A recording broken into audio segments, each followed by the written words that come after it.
우리 지난 주일 설교 제목이 기억나시죠? 나는 누구인가? 그 나가 앞으로 무엇을 바라며 살아야 될 것인가? 지난 주에 이어지는 설교 내용이다 생각하면 되겠습니다.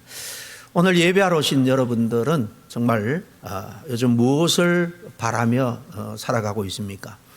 세상 사람들은 대부분이 이제 미래 안정된 삶, 돈과 명예, 건강하고 행복한 노후를 바라보면서 열심히 준비하며 살아갈 겁니다.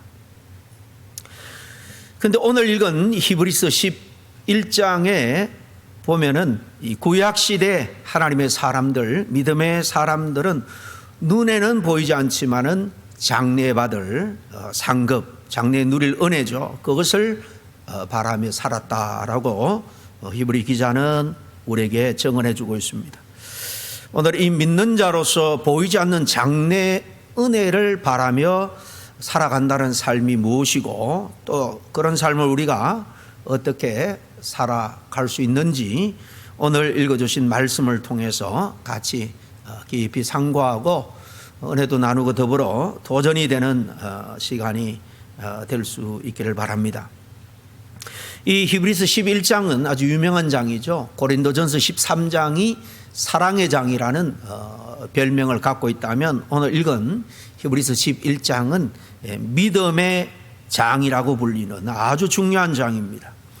이 히브리서 11장은 히브리 전체가 그렇습니다마는 이 박해와 위협 속에서 살아가고 있는 1세기의 당시 성도들에게 하나님의 약속과 장차 누릴 상급을 강조하면서 우리 믿음의 선진들을 예로 들어서 차례로 설명하면서 끝까지 믿음으로 인내하며 약속된 하나님의 상급을 받아 누리기를 간절히 바라고 또 권하는 그런 내용이 바로 이 히브리서 또 오늘 말씀입니다.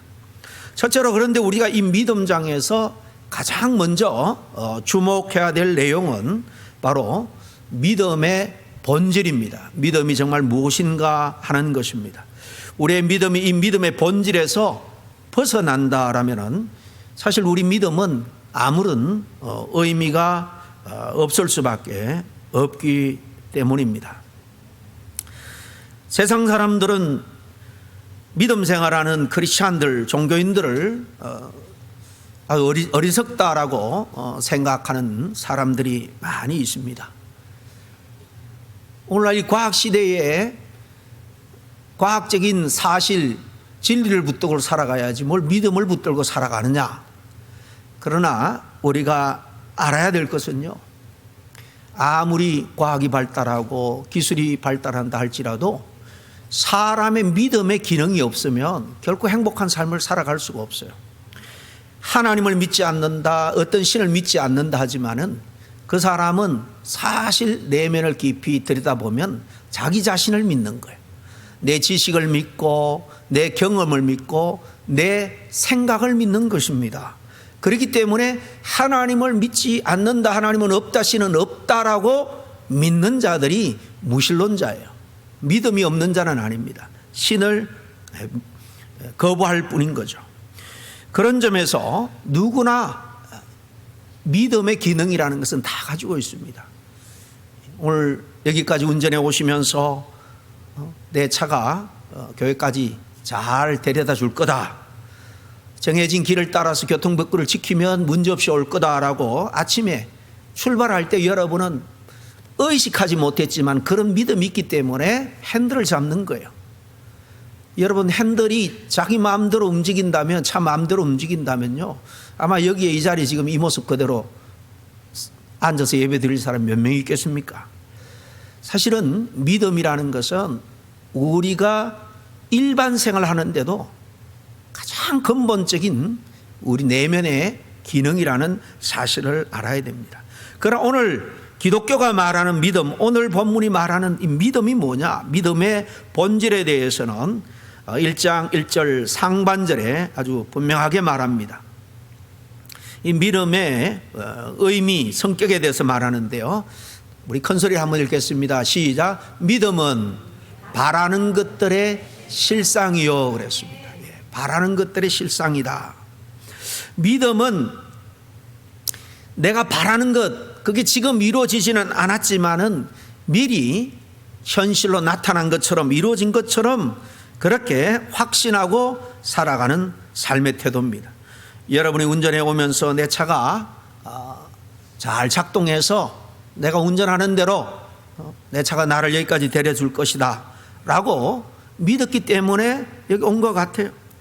봄에 씨앗을 심는 농부를 예로 들어도 마찬가지입니다. 그는 다가올 가을 수확, 그 열매를 손에 쥐고 있지는 않지만은 그것을 믿기 때문에 이런 몸부터 땀을 흘리며 추수를 기대하며 씨를 뿌리는 것입니다. 그 수확할 열매를 손에 지금 쥐고 있지 않지만 이미 있는 것처럼 믿고 행동하는 사람이 농부예요. 비즈니스 하는 사람도 마찬가지죠. 오래 계획을 하고 준비를 합니다. 왜 그렇게 합니까? 내가 이 사업을 통해서 열심히 하면 우리 가정의 경제적인 문제는 해결해 줄 거다 믿기 때문에 준비하고 투자하고 비즈니스를 시작하는 것입니다. 이것이 바로 믿음은 바라는 것들의 실상이다라는 의미인 거예요. 저런 믿음은 씨앗 속에 감추어진 많은 수확의 실체를 미리 보는 거예요. 아직 현실로 나타나지는 않지만은 결국은 드러날 것이다, 주어질 것이다 라고 확신하며 사는 겁니다. 그러나 이 믿음은 근거 없는 바람이나 소망과는 다릅니다. 우리가 궁극적으로 믿는 대상은 신실하신 하나님이죠. 하나님이 신실하다라는 것은 하나님은 변개함이 없다. 당신이 약속한 것은 책임지고 지키신다라는 말입니다. 이게 sincere, 신실하신 하나님이에요. 하나님의 신실하심이 우리에게 약속한 모든 것을 이룰 걸 믿는 겁니다. 그래서 신실하신 하나님의 약속에 근거해서 우리가 바라고 소망하기 때문에 근거 없는 믿음이 아니란 겁니다. 그러므로 성경이 말하는 믿음에서 하나님의 약속은 중요한 근거가 되는 거예요. 여러분, 이 책의 이름이 뭡니까? 성경이잖아요. 성경은 구약과 신약으로 되어 있습니다. 그 말이 뭔가 하면 약속의 책이라는 거예요. Old Testament, New Testament 다 약속, 오래전 약속, 그리고 새로운 약속을 기록한 책이다. 하나님의 약속의 책입니다. 하나님은 신실하기 때문에 이 성경을 귀하게 여기고 신뢰하는 것은 그분의 성품상 신실하게 하신 약속은 반드시 지킨다라는 것을 우리가 믿기 때문입니다.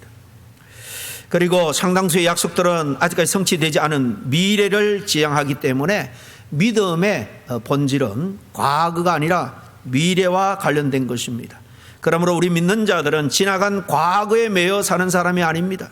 지금까지 삶은 실패의 연속이다 할지라도 우리는 하나님의 약속을 따라서 소망과 희망을 품고 늘 미래지향적인 삶을 살아가는 사람입니다. 성경에서 가장 중요한 주제가 희망이다, 소망이다 라는 사실을 깨달은 이 희망의 신학자 몰트만이 우리에게 이렇게 가르쳐 줍니다. 우리 한번 같이 읽었으면 좋겠습니다. 시작. 기독교 신앙 믿음은 단지 과거의 구속사건, 예수의 십자가만을 회상하는 것이 아니라 하나님이 약속하신 미래의 완성, 부활과 새하늘과 새 땅을 소망하며 그 미래를 현재 속에 살아내는 믿음이다. 갈로 안에는 제가 그냥 설명을 붙여놓은 것입니다. 우리는 예수 그리스도의 2000년 전 십자가 사건을 믿음의 기초로 삼습니다. 그러나 그것만 찬양하지 않습니다. 그 십자가 사건을 통해서 우리에게 주어질 구원이 앞으로 어떻게 이루어질 건가? 이 땅에서는 자연적 생명이 끝나면 죽어 육신은 땅에 묻히겠지만은 성경의 약속대로 썩지 아니할 몸, 영광의 부활의 몸을 입고 영원한 하나님의 도성 새하늘과 새 땅에 거기에 들어가서 영생복락을 누리게 될 것이다. 바로 이것을 믿는 게 우리 기독교 믿음의 핵심이다라는 것. 소망 없는 믿음은요, 성경적인 믿음이 아니라는 것입니다. 하나님의 약속이 실현될 것에 대한 확고한 소망이 바로 성경적인 믿음. 물론 비록 아직은 하나님의 약속이 성취되고 있지 않지만은 그것이 이미 성취된 것이나 다름없이 그렇게 생각하고 살아가는 거죠. 이게 여기서 말하는 믿음의 본질입니다. 오늘 이 설교의 본론에 해당되는 질문에 대해서 이제 두 번째로 한번 깊이 생각해 보겠습니다. 우리 그리스찬들의 믿음은 그럼 무엇을 바라는 믿음인가? 상 주심을 바라는 믿음이라 그랬죠. 믿음은 바라는 것들의 실상이다, 이렇게 설명한 히브리 기자는 그 뒤 6절에 보니까 하반절에 이렇게 또 강조합니다. 하나님께 나아가는 자는 반드시 그가 계신 것과 또한 그가 자기를 찾는 자들에게 상 주시는 이심을 믿어야 할지니라 그랬습니다. 여기 끝부분에 언급하고 있는 것처럼 우리 그리스도인들이 바라는 믿음, 바로 상 주심을 바라는 믿음입니다. 우리 하나님은 피조물인 우리에게 상 주시기를 기뻐하는 분이에요. 여기서 우리가 하나님께서 상 주시는 분임을 믿는 것은 어린아이같이 유치한 믿음이다라고 말하지 않습니다. 당연히 우리는 하나님은 상 주시는 분임을 믿어야 한다는 거예요.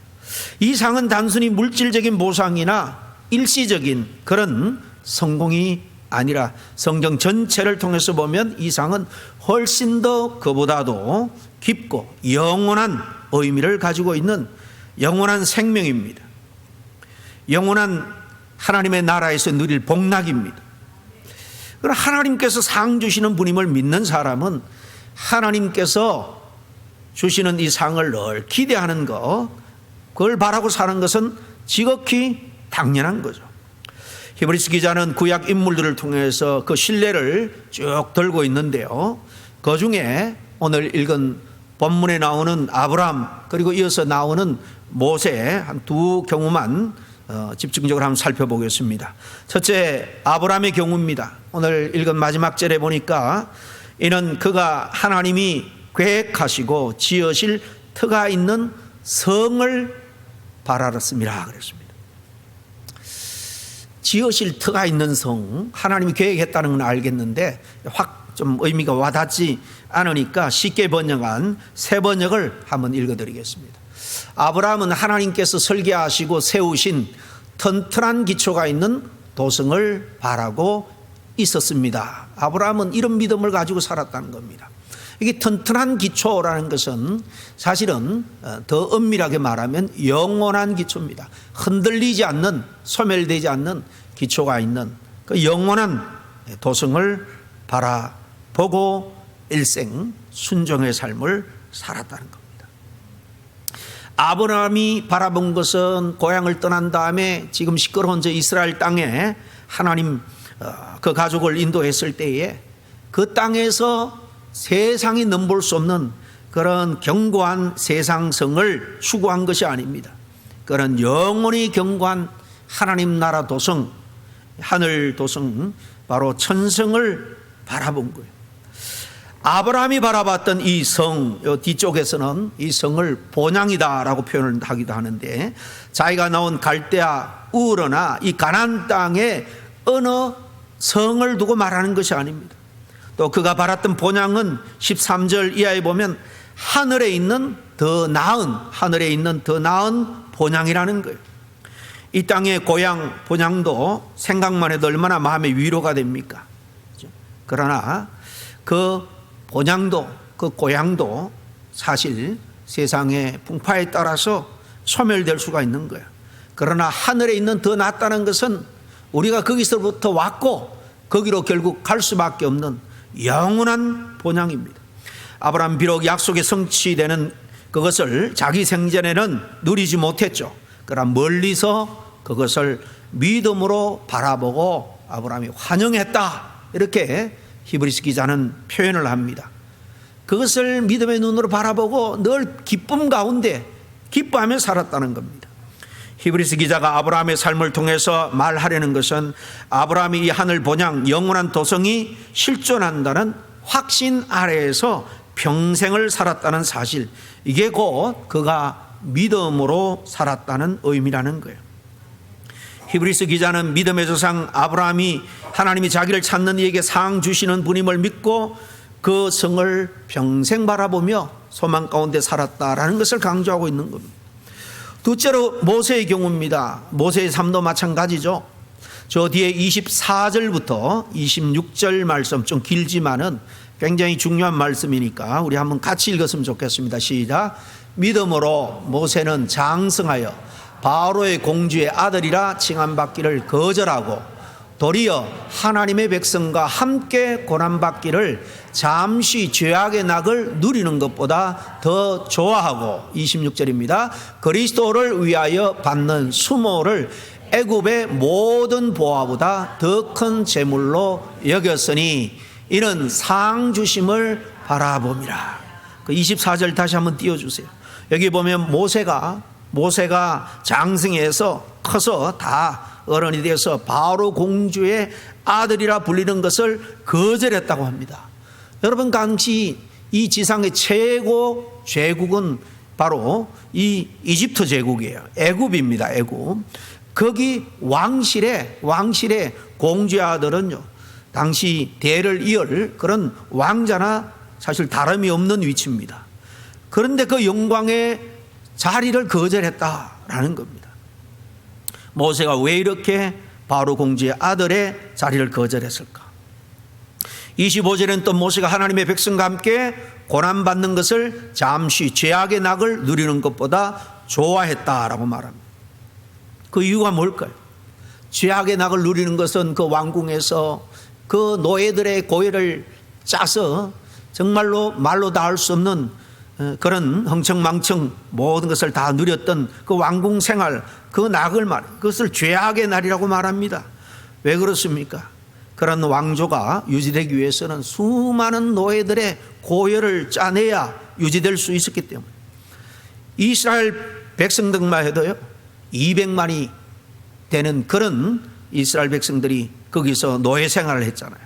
그러니까 그 모든 고열을 짜서 유지하는 그 왕궁의 생활은 죄악의 낙이나 다름없다라고 했습니다. 그리고 마지막 26절에는 애굽의 모든 보화를 거절했다라고 말합니다. 그리고 거기서 누릴 모든 부귀영화 왜 거절했을까? 마지막에 나오죠. 하나님의 상 주심을 바라보았기 때문이라는 것. 그래서 그는 애굽의 모든 부귀영화보다도 그리스도를 위해서 받는 순환을 택했다. 이렇게 26절에 그리스도를 위해서 받는 수모를 애굽에서 누리는 그 영화보다도 더 귀하게 여겼다. 사실 좀 이 대목은 여러분 이해가 잘 안 될 겁니다. 예수님이 오시기 전에 1600~700년 전에 활동했던 사람이 모세예요. 그런데 아직도 이 땅에 오지 않은 그리스도를 바라보며 그 수모를 자기도 그 땅에서 사실 함께 겪었다, 동참했다라는 말입니다. 이 말씀은 하나님의 이 구약과 신약 전체를 깨뜨는 이 구원의 계획을 다 이해를 해야지 이 말씀을 좀 이해할 수 있을 것 같은데요. 히브리서 기자는 특별히 히브리서라는 자체가 구약을 다 끌어와서 그걸 설명하는 책이에요. 그러니까 이 히브리서 기자는 구약을 통달한 사람입니다. 모세도 예수 그리스도가 그렇게 오실지는 몰랐지만은 그러나 하나님의 메시아가 온다는 걸 알았습니다. 그래서 이 모세는 아직 오지 않는 그 그리스도를 믿음의 눈으로 바라보면서 하나님의 구원 계획 속에서 받는 그 고난을 그리스도의 길로 여겼다는 거예요. 1차적으로는 그 당시 하나님의 백성 이스라엘 백성들의 그 애굽에서 건져내는 구원하는 그 계획을 위해서 고난을 받은 것, 그게 바로 그리스도의 고난의 길을 걸은 것 같다라고 믿었다는 겁니다. 그리고 영원한 하나님 나라의 상급을 바라봤기 때문에 이렇게 세상의 보화보다 그는 주님을 위해서, 하나님을 위해서 고난을 더 귀하게 여긴 거예요. 처럼 모세는 지금 당장 누리는 호사보다 이 땅에서 잠깐 누릴 세상적인 영광보다 영원한 상을 바라보고 살았습니다. 모세는 마치 그 상을 지금 소유한 것처럼 미래 것을 믿음으로 현재에 붙들고 산 삶입니다.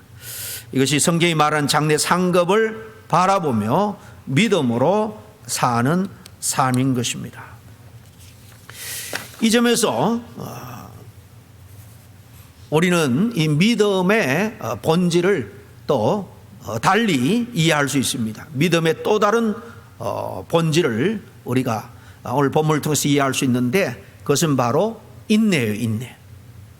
그 고난 가운데 모세가 인내함으로 구약시대의 구원, 하나님의 구원, 하나님의 백성 이스라엘을 애굽에서 건져내잖아요. 얼마나 동족의 불평이 있었습니까? 그 사막의 고난, 고통, 역경은 다 말할 수 없고 가는 곳마다 대적들이 기다리고 있었습니다. 다 믿음으로 그는 인내했기 때문에 약속의 땅으로 이스라엘을 구원해낼 수 있었다는 것입니다.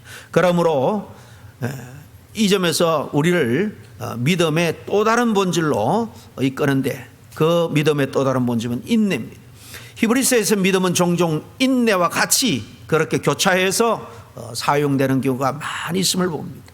하나님께서 주실 상을 기다리는 그 과정은 바로 인내의 시간으로 채워지기 때문에, 우리의 삶은 고통과 슬픔이 실존하는 이 현재를 사실 지나가고 있기 때문인 겁니다.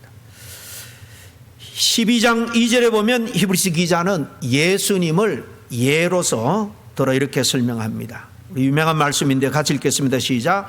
믿음의 주여 또 온전하게 하시는 이인 예수를 바라보자. 그는 그 앞에 있는 기쁨을 위하여 십자가를 참으사 부끄러움을 개의치 아니하시더니 하나님 보좌 우편에 앉으셨느니라. 우리 주님은 그 앞에 있는 기쁨을 위해서 십자가의 고통과 온갖 부끄러움, 그 수치를 견디고 참으셨다라고 했는데, 여러분, 이 기쁨은 어떤 기쁨이고 누구의 기쁨일까요? 주님이 바라본 이 기쁨은 자기 개인적인 만족, 쾌락, 개인적인 기쁨이 아닙니다. 하나님의 뜻이 이루어지고 인간이 구원을 받음으로 해서 함께 누릴 구원의 기쁨이에요. 즉 예수님의 기쁨은 우리 인간의 구원의 기쁨인 겁니다. 원래 하나님은 우리를 만드실 때요, 우리를 복되게 하셨어요. 하나님께서 우리가 이 피조 세상에서 늘 기뻐하고 즐거움을 누릴 수 있도록, 그래서 하나님이 인간을 처음 만들고 보시고, 처음 만든 다음에 보시고 한 평가가 뭡니까? 심히 좋았더라. 여러분, 모습이 아주 미남으로 생겼다, 그런 의미가 아닙니다. 정말 모든 것이 완벽하다. 정말 그는 하나님의 형상대로 지음을 받아서 모든 축복을, 하나님이 주신 축복을 누릴 수 있는 존재가 되었다는 겁니다. 사도 요한은 요한계시록 21장 4절에 바로 이 구원이 완성되는 날 하늘 도성에서 누릴 우리의 모습을 아주 인상적으로 묘사를 하고 있죠. 모든 눈물을 그 눈에서 닦아주시리. 다시는 사망이 없고 애통하는 것이나 곡하는 것이나 아픈 것이 다시 있지 아니하리니 처음 것들이 다 지나갔으리라 그랬습니다. 여러분, 새하늘과 새 땅이 열리는 그날은 우리의 창조, 하나님 우리를 만드신 그 창조의 동기, 바로 기쁨이, 온전함이 완성되는 날입니다. 더 이상 거기에는 눈물도 없다고 말합니다. 질병이나 아픈 것이 없어서 더 이상 사망이 없습니다. 애통함이 없습니다. 하나님의 나라는 하나님과 함께 하나님처럼 완전함을 누리고 온전함을 누리고 기쁨을 누리는 곳입니다. 그러므로 다윗도 비록 구약시대 인물이지만 시편 16편 1절에 이렇게 고백합니다. 주께서 생명의 길을 내게 보이시리니 주의 앞에는 충만한 기쁨이 있고 주의 오른쪽에는 영원한 즐거움이 있나이다. 이게 바로 예수님께서 인내 가운데 십자가를 참으신 동기인 겁니다. 주님은 이것을 바라고 십자가의 고통과 수치를 다 감당하신 거예요. 우리도 마찬가지입니다. 비록 우리가 믿음으로 살지만은 이 땅에 살아가고 있기 때문에 여전히 이 땅은 고통이, 슬픔이 현존하고 있는 것입니다. 그럼에도 불구하고 우리가 온전히 이루어질 하나님의 약속을 믿는다면 장차 올 하나님 나라에서 우리가 함께 누릴 기쁨을 바라보고 오늘의 고통스러운 현실도 넉넉히 감당해 내야 할 줄로 압니다. 그러므로 인내는 믿음의 또 다른 본질인 것입니다. 그리고 하나님의 자녀들이 고통과 슬픔이 현존하는 이 현재를 앞에 있는 즐거움을 바라보는 믿음으로 살아갈 때, 인내하며 살아갈 때 우리 하나님은 무엇보다도 기뻐하시고 영광을 받으실 줄로 믿습니다. 셋째로, 그럼 누가 장차 하나님이 주시는 상을 받을 대상인가? 오늘 본문에 분명하게 말씀하고 있죠. 6절 하반절, 앞에 6절 봤습니다만 하반절만 우리 다시 한번 크게 읽습니다. 시작. 그가 자기를 찾는 자들에게 상 주시는 이, 그렇게 말씀하고 있죠. 하나님이 예비한 상 받을 대상은 자기를 찾는 자들이라고 했습니다. 찾는다는 것은 추구한다는 것입니다. 이것은 그 하나님을 최우선의 자리에 모시고 하나님을 섬기는 일에 자신을 드리는 특별한 태도를 가리키는 거예요. 찾는다라는 이 동사의 시제는요, 한두 번 찾고 마는 게 아니에요. 계속해서 지속적으로 찾는다, 진행형으로 되어 있습니다. 그러므로 장래의 은혜를 바라는 믿음은요, 상 주시는 하나님을 지속적으로 추구하는 믿음이에요. 우리가 하나님이 예비하신 상을 바란다면 우리는 하나님을 찾고 하나님을 섬기되 지속적으로 해야 되고 하나님께 우리 자신을 기쁘게 드려야 할 줄로 믿습니다. 이제 마지막으로 생각할 것, 하나님이 주시는 상이 뭐냐? 앞에서도 제가 말씀했습니다마는 대부분 우리 사람들은 상 그러면 물질적인 걸 생각합니다. 그래서 다 수치적으로 계량화해서 가치를 생각하는 경우가 많이 있습니다. 그날에 우리가 하나님부터 받을 상도 그런 점에서 넓은 땅이다, 또 화로운 저택이다, 이런 생각을 우리가 합니다. 사도 요한이 밤모습에서 장차 우리가 갈 하늘 도상의 그 환상 가운데 모습을 그렇게 묘사했기 때문입니다. 아브라함이 성을 바라보았다라는 말도 물질화하고 계량화한 그런 방식의 표현이죠. 그러나 우리가 바랄 상은 앞에서 영원한 생명 그리고 하나님의 나라라고 했지만은 더 권원적인 상은 하나님, 바로 그분인 줄로 믿습니다. 하나님을 우리는 가장 소중하게 여기고 바라야 돼요. 창세기 15장 1절에 하나님은 아브라함에게 이렇게 말합니다. 이후에 여호와의 말씀이 한난중에 아브라함에게 임하여 이르되 아브라함아 두려워하지 말라. 나는 내 방패요 너희 지극히 큰 상급이라. 하나님이 직접 아브라함에게 누가 네 상급이라고 말합니까? 내가 너희 지극히 큰 상급이다. 여기 말하는 상급은 오늘 본문 6절에 나오는 상과 똑같은 의미입니다. 무엇과도 비교할 수 없는 지극히 큰 상, 가장 큰 상, 하나님 그분이라는 것을 우리는 생각해야 됩니다. 왜 하나님이 우리의 큰 상이 되느냐? 하나님이 우리 모든 복의 상의 근원이기 때문이에요. 천국도 그렇고요, 영생도 평안도 기쁨도 다 하나님으로부터 흘러나오는 결과인 겁니다. 그러므로 하나님을 얻는 것이고 모든 복을 얻게 되는 거예요. 이 사실을 깨달은 시편 73편 기자는 25:6절에 이렇게 고백합니다. 하늘에서는 주 외에 누가 내게 있으리요? 땅에서는 주밖에 내가 사모할 일이 없나이다. 내 육체와 마음은 쇠약하나 하나님은 내 마음의 반석이요 하나님은 영원한 나의 분기시니라. 나의 장차 기업, 장차 내가 누릴 그 천국의 모든 영광스러운 것 다 하나님께 있다는 고백입니다. 하나님을 떠난 천국은 의미가 없기 때문에 그렇습니다. 여러분, 하나님 없는 천국이란 말 자체가 기독교적으로는 성립이 안 되는 거예요. 그러므로 우리가 무엇을 궁극적으로 바라고 살아야 되느냐? 하나님이라고 말씀을 드렸습니다. 그 외의 것은 다 하나님께 속해 있기 때문에 하나님은 의지하고 하나님께 속해 있으면 다 자연스럽게 따라오는 결과인 겁니다. 오늘 히브리 11장에 나오는 모든 믿음의 사람들은요, 모두가 아직 이루어지지 않은 장래의 약속과 상급을 바라보고 살았습니다. 그런데 그 믿음이 그들의 현재의 삶을 완전히 달라지게 했죠. 그 상급을 바라보는 믿음, 그들의 삶에 어떤 영향을 미쳤을까? 아브라함에 대해서 말씀했습니다. 모세에 대해서는 말씀을 했습니다.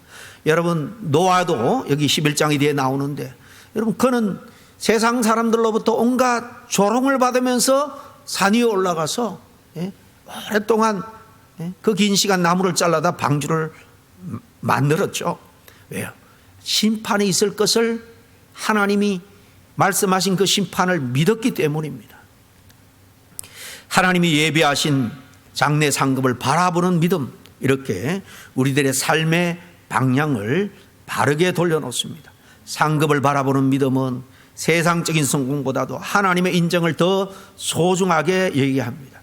세상이 지금 당장 너희가 누릴 것을 찾으라 라고 말할 때에 우리의 믿음은 아니야, 썩지 아니할 영혼 것을 우리에게 말씀합니다. 그러므로 우리는 무엇을 하든지 사람의 칭찬보다 하나님의 평가를 더 의식하고 살아야 될 줄로 믿습니다. 또 장래의 상급을 바라는 믿음은요, 고난 속에서도 흔들리지 않게 되는 거예요. 여기 나오는 믿음의 사람들은 모두 고난을 견딘 사람이에요. 그들 지탱시킨 것은 장래에 누리게 될 그 상급에 대한 확신 때문이었습니다. 그래서 11장 저기 35절에 가보면 이렇게 말합니다.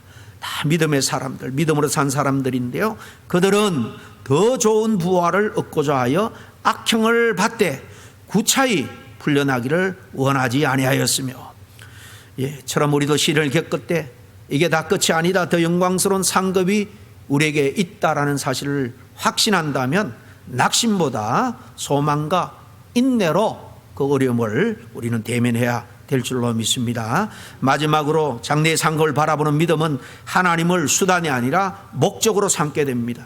따라서 하나님께 무엇을 내가 받기 위해서가 아니라 그분께 먼저 영광을 돌려드리기 위해서 우리는 신앙 생활을 해야 하는 것입니다. 그러므로 우리의 모든 예배, 기도 생활, 말씀 생활, 봉사와 섬김의 모든 생활에 동기가 달라지게 되어야 한다는 겁니다.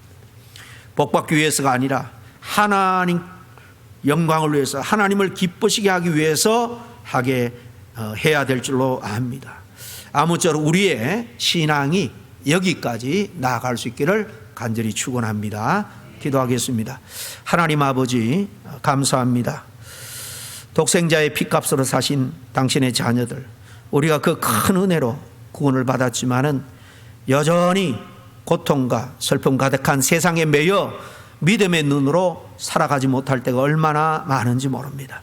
오늘 히브리 11장에 나오는 믿음의 모범이 되는 귀한 선진들의 이야기를 통해서 우리들도 오늘 이 땅에서의 고난과 역경을 뛰어넘어 장차 하나님이 예비하신 귀한 상급을 바라보는 믿음으로 우리의 삶을 새롭게 바꿔갈 수 있게 해 주시옵소서. 그 믿음으로 고난에도 흔들리지 않고 인내하며 승리하게 하여 주시옵소서. 그 믿음으로 정말 인간적인 그런 썩어질 것을 추구했다면 이제 영원한 주님을 추구함으로 진정한 하나님이 우리 삶의 궁극적인 목적이 됨을 믿고 살아갈 수 있는 우리 모두가 되게 하여 주시옵소서. 감사하고 예수님 이름으로 기도하옵나이다. 아멘.